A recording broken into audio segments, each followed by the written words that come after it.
고난 주간을 앞두고 있습니다마는 우리는 예수 그리스도의 십자가의 그 구속의 은총을 통해서 구원함을 받은 하나님의 자녀들이며 하늘 백성들입니다.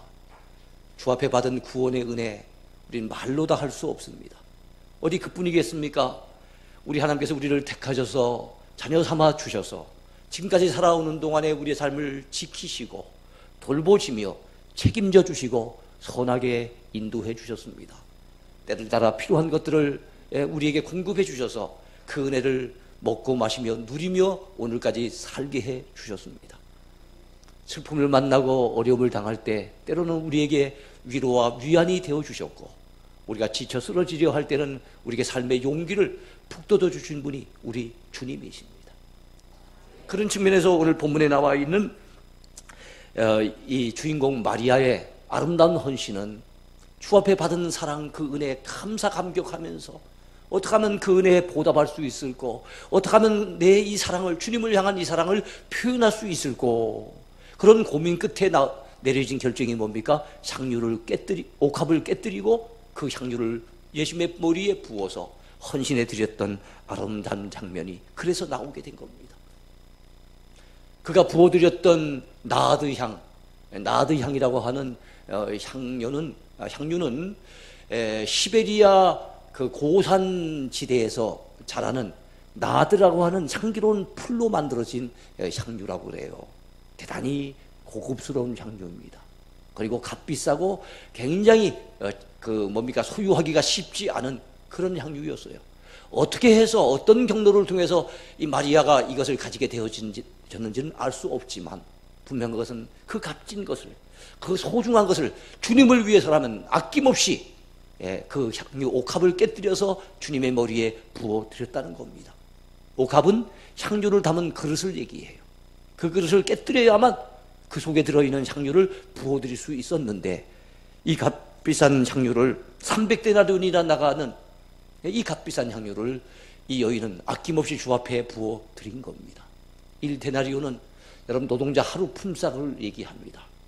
지난주 발표한 발표에 의하면은 우리나라가 올해 공휴일이 66일 정도 된다 그러네요. 그러니까 365일 1년 가운데 공휴일을 제외하면 약 300여일을 일할 수 있는 날이라 보면 됩니다. 그럼 노동자가 바로 한 300일 정도 일을 한 대가, 달리 말하면 노동자가 1년 동안 열심히 일을 해서 모을 수 있는 돈이 300데나리온 정도 돼요. 노동자 하루에 10만 원을 번다고 한다면 한 3천만 원 정도에 해당되어지는 이 값비싼 향유를 이 마리아는 아낌없이 주를 위해 부어드렸던 것입니다. 사랑하는 성도들이여, 우리도 이 마리아처럼 받은 사랑이 많습니다. 하나님 앞에 받은 은혜가 큽니다. 그렇다면 우리도 우리의 마음을 들여, 우리의 몸을 바쳐, 우리의 물질과 재능을 들여서, 우리의 시간을 바쳐서 주를 위해 헌신하는 삶을 살아야 될 줄로 믿습니다. 그래서 어떻게 헌신해 드릴 것인가? 제가 신앙생활에 깨자가 들어가는 것이 대단히 중요하다는 얘기를 드렸어요. 그 가운데 깨뜨리는 것이 바로 헌신의 삶이에요. 은혜 받은 성도가 주를 위해서 여러분 헌신하는 삶을 살아드리는 것은 마땅한 일입니다. 여러분에게도 마리아와 같은 이 아름다운 헌신이 있게 되기를 축원해 드립니다. 첫 번째 제목입니다. 주님께 드리는 것에는 허비란 있을 수 없다 하는 겁니다. 주님 앞에 드리는 것은 허비란 있을 수 없어요. 그것이 시간이든지 물질이든지 재능이든지 기도든지 봉사든지 어떤 걸 드렸다 할지라도 이것은 헛되지 않습니다. 왜 그렇습니까? 주님은 이것을 받으시기에 합당한 분이시기 때문에 그렇습니다. 그리고 우리가 드리는 이것은 주님께서 반드시 기억해 주실 것이기 때문에 그렇습니다. 때가 되어지면 이 헌신들은 주님 앞에 칭찬이 되어 돌아오고 상급이 되어 돌아오고 축복이 되어 돌아올 것이기 때문에 우리가 주 앞에 드리는 것은 결코 헛되지 않는다는 것을 여러분 믿으시기 바라요. 사실 이 마리아가 옥합을 깨뜨려서 주님 앞에 헌신한 것이 쉬운 일은 아니었을 것 같아요. 왜냐하면 여기에는 한 여자라고 나왔습니다만은 요한복음 12장에는 마르다의 동생 또 나사로의 누이 동생 마리아라고 언급을 하고 있어요. 여러분이 아시는 것처럼 예수님이 이 땅에 오셔서 죽었던 세 사람을 살리신 적이 있었는데 그 가운데 한 사람이 그 나사로입니다. 이 나사로의 누이 동생이 이 향유 옥합을 깨뜨려서 주님 앞에 그 향유를 부어드렸던 마리아라고 하는 사실이에요. 근데 그 가정은 사실 그렇게 부유한 가정은 아니었던 것 같아요. 그런 마리아의 가정에서 이 향유를 어떤 경로를 통해서 가졌는지 모르겠지만 너무나도 값비싸고 너무나도 소중하고 너무나도 아까운 것이었을 거예요. 근데 이것을 주님 앞에 드리기 위해서, 부어드리기 위해서 옥합을 깨뜨리기로 결심했다는 것은 아마 오랜 고민이 있었을 겁니다. 오랜 갈등과 깊은 고뇌가 있었을 거예요. 그런데도 주께서 우리에게 베풀어 주신 은혜, 우리 가정에 부어주신 사랑, 그걸 생각해 보니 이거 드리는 것이 전혀 아깝지 않은 거예요. 그래서 과감하게 옥합을 깨뜨려서 이 마리아는 예수님의 머리에 이 향유를 부을 수가 있었던 겁니다. 자, 이처럼 칭찬받기에 합당한 행동을 마리아가 했지만 여러분, 오늘 본문을 보면은 안타까운 장면도 보여지고 있습니다. 마리아의 이 아름다운 헌신을 주님께서는 기쁘게 여기셨지만은 여러분, 한 사람이 뭐라고 합니까? 본문 4절 5절에 봤더니 화를 내면서 왜 이것을 갖다가 가난한 자들에게 나눠주면 좋을 텐데 쓸데없이 허비하느냐고 이렇게 얘기하고 있는 것을 볼 수가 있고요. 이 사람이 요한복음 12장 4절에 의하면 가룟 유다라고 말씀하고 있어요. 가룟 유다. 여러분이 잘 아시는 것은 예수님을 여러분 십자가에 못 박도록 내놓은, 그야말로 대제사장들에게 가서 예수님을 돈 받고 팔아넘긴 참 너무나도 안타까운 제자, 그게 누굽니까? 가룟 유다예요. 가룟 유다는 이 여인의 행동에 대해서 못마땅하게 여깁니다. 그리고 비판하고 신란합니다. 여기서 느낄 수 있는 것은 참 생각이 부정적인 사람, 말이 부정적인 사람은 참 고치기가 힘든 질병이다 하는 것을 느껴봐요. 여러분, 우리 교회는 그런 사람이 아무도 없기를 바랍니다. 여러분, 생각을 잘 다스려야 됩니다. 부정적인 생각이 우리 머릿속에 들어오면 안 돼요. 부정적인 말을 우리가 쏟아내면 안 됩니다. 이 아름다운 행동을 보고 주님은 너무너무 기뻐하시고 나중 칭찬을 해주시고 천하의 모든 사람들에게 기억하라고 하셨는데 어떻게 된 판이 이 가룟 유다라고 하는 사람은요, 오히려 신란하며 비판하고 쓸데없이 허비했다고 하면서 책망하는 장면이 나오고 있다는 거예요. 주님 앞에 드리는 거 결코 헛되지 않습니다. 주님 앞에 드리는 것은 어떤 것이든지 허비란 있을 수 없습니다. 만약에 이것이 허비라는 말을 혹시 써야 될 것 같으면 이 허비는 거룩한 허비입니다. 여러분 믿으시죠? 주 앞에 우리가 나와서 이 시간, 다른 사람들은 들로 산으로 놀러 가는 이 시간에, 집에서 TV 보고 쉬는 이 시간에 나와서 예배 드리는 거 결코 헛되지 않습니다. 주님이 기억하실 줄로 믿습니다. 여러분이 주님 앞에 꼬박꼬박 드리는 11조와 기타 물질적인 헌신들, 이번에도 성교지 다녀온 데 있어서 여러분들이 또 관심을 가지고 이렇게 헌신해 주셨는데 그 모든 것들을 주님이 다 기억하실 줄로 믿습니다.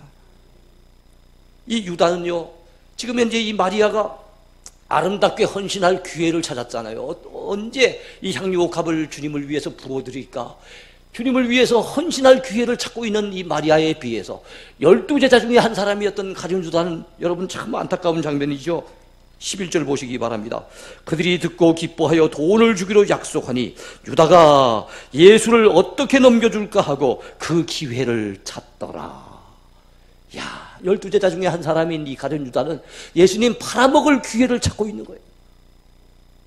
사랑하는 성도들이요, 우리에게 몇 년인지 모르겠지만 삶의 기회가 주어져요. 그 삶의 기회 동안에 우리가 주를 위해서 멋있게 헌신하며 살 수도 있고요, 주님을 배반하고 가룟 유다처럼 죄짓고 온통 주님의 마음을 아프게 하는데 그 시간을 다 허비할 수도 있어요. 남을 비판하고 비난하고 깎아내리는데 우리의 그 소중한 입을 다 사용하고 소중한 시간을 다 허비해버릴 수도 있어요. 우리는 그래서는 안 됩니다. 우리에게 주어진 이 소중한 인생의 기회들을, 그것이 시간이든지 물질이든지 재능이든지 어떤 것이든지 간에 우리의 몸이든지 주를 위해서 헌신하는 일에 아름답게 쓰임받는 그런 복된 인생이 되어야 될 줄로 믿습니다. 자, 왜 마리아가 주님께 이 아낌없이 옥합을 깨뜨릴 수 있었을까요? 받은 은혜가 있었기 때문입니다. 받은 은혜. 어떤 은혜를 받았습니까? 물론 주님께서 베풀어 주신 영적인 은혜, 구원의 은혜도 받았지만 특별히 그의 오라버니 나사로가 죽었단 말이죠. 죽은 지 나흘 돼서 냄새가 나는 판인데 주께서 나사로야 나오라라 선언하시면서 죽은 지 나흘 되어서 배로 묶여진 채로 있었던 나사로가 걸어 나오는 장면을 우리는 요한복음 11장에서 볼 수가 있어요. 야, 여러분 그 은혜 얼마나 감격했겠습니까? 그렇지 않습니까? 죽었던 오라버니가 살아났단 말이에요. 그래서 그 다음 장인 요한복음 12장, 그것이 마가복음으로 보면 오늘 14장이 되는 거예요. 여기에서 우리 오라버니를 살려주신 주님 감사합니다. 죽었던 내 오라버니를 다시 되돌려주신 주님 고맙습니다.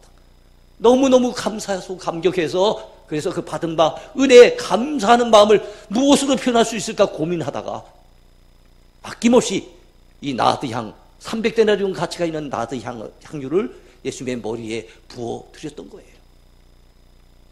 사랑하는 성도들이여, 누가 헌신할 수 있습니까? 받은 은혜를 깨달은 사람, 받은 사랑이 얼마나 큰지를 아는 사람만이 아름답게 헌신할 수 있을 줄로 믿습니다. 그러면 어떤 분은 물을 거예요. 이렇게 마리아는 자기 오라비가 죽었다가 살아났으니까 이렇게 아름다운 헌신을 할 수 있었지만 우리는 그런 간증거리가 없지 않습니까? 라고 묻는 분이 있으실 겁니다. 여러분, 에베소서 2장 1절에 보면 이런 말씀이 나옵니다. 너희의 허물과 죄로 죽었던 너희를 살리셨도다. 하나님이 그 큰 사랑을 인하여 예수 그리스도로 말미암아 영적으로 죽어있던 우리를 하나님이 살려내셨답니다. 예수 그리스도 안에서 살려내셨대요. 새 생명을 허락해 주셨대요. 그렇습니다. 과거에 우리는 영적으로 죽었던 자들입니다. 그런데 영적으로 예수 그리스도 안에서 새 사람이 됐잖아요. 성령 안에서 거듭 태어났잖아요. 그리고 그 얻은 생명은 영원한 생명이 아닙니까? 우리에게는 영생이 보장되어 있고 천국이 약속되어 있지 않습니까? 이 큰 은혜를 받았는데, 이 큰 축복을 누렸는데 우리가 간증거리가 없습니까? 우리 삶 속에 기적이 없습니까? 우리는 이미 기적의 주인공들입니다. 받은 은혜 받은 사람 너무 많아요. 그거 외에도 그동안 살아오면서 지금까지 사는 동안에 주께서 베풀어 주셨던 은혜와 사랑은 말로 다 표현할 길이 없는 겁니다. 그러므로 받은 사랑 표현할 수 있어야 됩니다. 받은 은혜 감사할 수 있어야 됩니다. 그걸 깨달은 사람들의 삶 속에서 나타나는 게 뭡니까? 자기의 가진 소중한 것을, 그 옥합을 깨뜨려서 주 앞에 바쳐드리는 헌신이 이루어지게 된다는 거지요. 저와 여러분들의 삶 속에 이런 아름다운 헌신이 있게 되기를 축원해 드립니다. 두 번째 제목입니다. 헌신은 타이밍이 중요하다 하는 겁니다. 헌신은 타이밍이 중요합니다. 주님의 일은 항상 기회가 있는 게 아니에요. 기회 있을 때 기회를 붙잡아야 됩니다. 여러분, 본문 6절에서 8절을 한번 봐주실랍니까? 예수께서 이르시되 가만두라. 너희가 어찌하여 그를 괴롭게 하느냐? 그가 내게 좋은 일을 하였느니라. 가난한 자들은 항상 너희와 함께 있으니 아무 때라도 원하는 대로 도울 수 있거니와 나는 너희와 항상 함께 있지 아니하리라. 그는 힘을 다하여 내 몸에 향유를 부어 내 장례를 미리 준비하였느니라. 할렐루야. 이거 귀한 거를 왜 이렇게 허비하느냐고, 팔아서 가난한 자에게 나눠줬으면 좋지 않았겠느냐고 얘기했던 가룟 유다는 여러분, 돈을 사랑하는 사람이고 돈에 관심이 많은 사람이지 가난한 사람 때문에 그런 얘기를 한 것이 아니었어요. 예수님은 왜 이 귀한 향유를 허비하느냐고 책망하는 가룟 유다를 비롯해서 다른 제자들 앞에서 이 여인이 이 향유 옥합을 깨뜨려서 주님 앞에 부어드린 이 행동은 주님의 장례를 미리 준비한 거룩한 행동이었다고, 아름다운 행동이었다고 말씀하고 계십니다. 사랑하는 성도 여러분이요,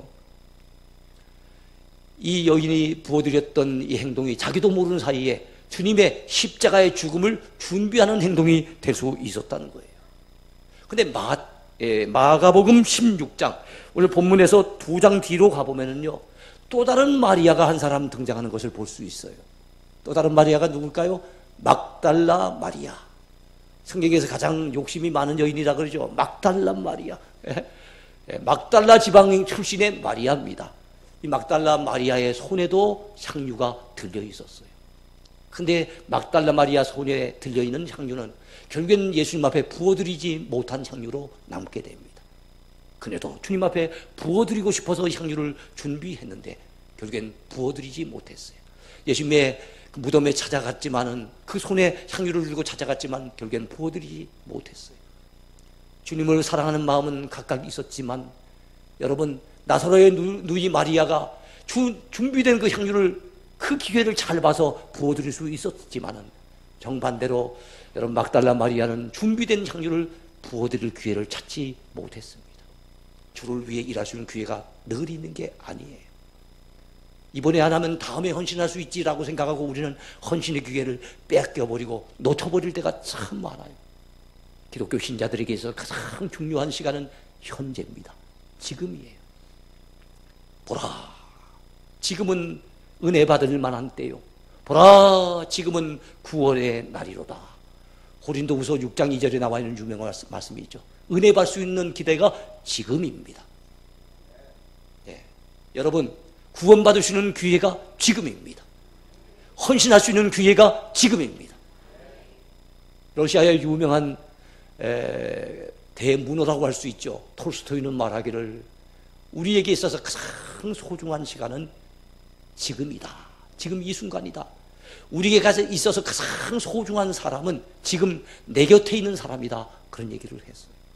여러분이요, 사랑할 대상 지금 내 곁에 있는 사람인 것을 믿으시기 바라요. 주를 위해서 헌신할 수 있는 기회, 지금 있는 것을 여러분 아시길 바랍니다. 지금이 너무너무 중요해요. 네. 이사야서 55장 6절에도 이런 말씀이 나오지요. 너희는 여호와를 만날 만한 때에 찾으라. 가까이 계실 때 그를 부르라. 그랬어요. 여호와 하나님을 만날 만한 때가 있어요. 주님을 위해서 헌신할 만한 때가 있습니다. 그 기회가 때때로 우리에게 찾아와요. 그 기회 놓치지 마시기 바랍니다. 과거는 아무리 좋아도 이미 흘러가 버렸어요. 과거는 아무리 아쉬워도 이미 흘러간 시간들이에요. 미래는 우리에게 보장되지 아니한 시간들이에요. 하나님이 허락하시면 내 것이 될 수 있지만 미래는 우리는 결코 장담할 수 없는 시간이에요. 그래서 미래 내가 더 어떻게 하겠다, 내일 다음 기회에 어떻게 하겠다는 것은 참 어리석은 일입니다. 그러나 현재는 하나님이 내게 주신 소중한 기회입니다. 은혜 받으시는 기회예요. 헌신할 수 있는 기회입니다. 이 기회 놓치지 마시고 은혜를 지금 받으시기 바라고, 헌신할 기회가 있거든 지금 결단코 놓치지 마시고 주를 위해 옥합을 깨뜨려 주 앞에 부어드릴 수 있게 되기를 축원해 드립니다. 마지막 세 번째입니다. 힘을 다한 헌신은 영원히 기억된다는 것입니다. 힘을 다한 헌신, 영원히 기억된다는 것을 오늘 본문을 통해서 배우게 됩니다. 본문 8절과 9절을 한번 봐주시기 바랍니다. 그는 힘을 다하여 내 몸에 향유를 부어 내 장례를 미리 준비하였느니라. 내가 진실로 너희에게 이르노니 온 천하에 어디서든지 복음이 전파되는 곳에는 이 여자가 행한 일도 말하여 그를 기억하리라. 마리아의 이 아름다운 헌신을 주님이 대단히 기뻐하시면서 이 복음이 전파되는 온 세상 곳곳에 땅끝까지라도 이 여자가 행한 이 아름다운 일을 기억하라고 주님은 말씀하고 있습니다. 여러분, 얼마나 감사한 일입니까? 2000년 전에 아름다운 이 마리아의 헌신을 오늘 우리도 기억하고 있잖아요. 그렇지 않습니까? 근데 사람이 기억하는 것도 귀하지만 우리 주님이 기억하신다는 게 그게 의미가 있는 거예요. 여러분 믿으시기 바랍니다. 우리 주님이 기억하시는 거예요. 그래서 우리 복음성가 가사 가운데 이런 구절이 있지요. 주님이 기억하시면 족하리. 예수님 사랑으로 가득한 모습, 천사도 흠모하는 아름다운 그 모습, 천국에서 해같이 빛나리. 여러분이요, 주님이 기억하시면 족합니다. 사람이 혹시 몰라 주어도 주님이 기억하시면 족한 줄로 믿으시기 바라요. 주를 위해 헌신하는 사람들 천국에서 해와 같이 빛나게 될 줄로 믿습니다. 마리아가 주님의 은혜에 감사한 마음으로, 순수한 마음, 주 앞에 받은 은혜 너무 순수해서 너무 감사해서 그 순수한 마음 가지고 주를 위해서 헌신하려고 옥합을 깨뜨려서 향유를 부어드렸는데 자기의 계획하고는 아무 상관없이, 자기의 예상하고는 아무 상관없이 이 일이 주님의 죽으심, 십자가 위에서 죽으신 그 장례를 준비하는 거룩한 행동이 되었다는 것을 주님은 말씀하고 있는 거예요. 여러분, 12제자도 주님의 영광만을 생각했지 십자가를 깊이 생각하지 못했어요. 마리아도 마찬가지일 겁니다. 주님이 십자가 달려 죽으실 줄 그는 모르고 그저 받은 은혜를 따라 감사함으로 순수한 마음 가지고서 헌신했을 뿐이에요. 그런데 결과적으로 어떻게 됐습니까? 주님의 십자가를 준비하는 거룩한 기름 부음이 된 거예요. 어느 누구도 주님의 십자가를 위해서, 주님의 십자가의 죽으심을 위해 가지고 미리 헌신한 헌신이 없었습니다. 근데 유일하게 마리아가 주님의 그 죽으심을 예비하는 그 장례를 갖다 기념하는 아름다운 헌신을 해드렸다는 것입니다. 이제 말씀을 맺으려고 합니다. 종교개혁의 선구자 마틴 루터는 말하기를, 내 손에 많은 것들을 갖고 있었지만 이제는 그 모든 것을 잃어버렸다. 그러나 하나님 손에 내가 맡겨둔 것은 어떤 것이라도 여전히 내가 소유하고 있다 그랬습니다. 우리가 그동안 살아오면서 우리에겐 젊음이 있었지요. 그래 어느 순간 젊음은 사라져버리고 없습니다. 수없이 많은 시간들이 있었죠. 제게도 60여 년의 시간이 있었습니다. 그 시간들이 다 이제 지나가고 제게는 남아있는 시간이 없습니다. 젊음도 있었고 시간도 있었고 물질도 있었고 재능도 있었고 수없이 많은 것을 우리가 가지고 있었지만 그 모든 것을 우리가 소유하고 있질 않아요. 이미 다 지나치고 이미 사라지고 없어요. 다만 아직도 그대로 남겨진 것이 있는데 주 앞에 드려진 것들, 드려진 시간, 드려진 물질, 드려진 헌신, 그는 주님 나라에 그대로 쌓여져 있습니다. 주님 기억 속에 그대로 남아 있습니다. 그것은 여전히 내 것으로 남아 있는 거예요. 어제 지나간 세월들 뿐이겠습니까? 우리의 남은 세월도 주 앞에 드려진 것만이 영원히 남겨질 뿐입니다. 이거 놓치지 마세요. 현대 기독교의 대표적 작가 중 한 사람인 C.S. 루이스는 이런 말을 했습니다. 우리가 영원히 간직할 수 있는 것은 하나님께 기꺼이 드린 것뿐이다 그랬어요. 여러분이 영원히 뭔가 붙들기를 원하십니까? 주 앞에 기꺼이 드리시기 바라요. 그것만이 영원히 우리에게 남겨지게 될 것입니다. 우리가 귀하다고 아깝다고 부둥켜 안고 있는 것 깨뜨리지 못하고 옥합을 그대로 갖다 간직하고 있으면 죽는 순간 그 어떤 것도 영원히 내 것이 되지 못합니다. 다 놔두고 가야 됩니다. 그러나 주를 위해 드린 것은 내가 이 세상을 떠나는 그 순간도 여전히 내 것으로 남아있고 주님께서 칭찬과 큰 상급으로 되돌려 주실 것입니다. 우리의 남은 생에 정말로 이 마리아처럼 아름답게 헌신하며 쓰임받는 복된 생애가 돼야 되지 않겠습니까? 여러분 모두가 그런 아름다운 헌신자들이 되기를 축원해 드립니다.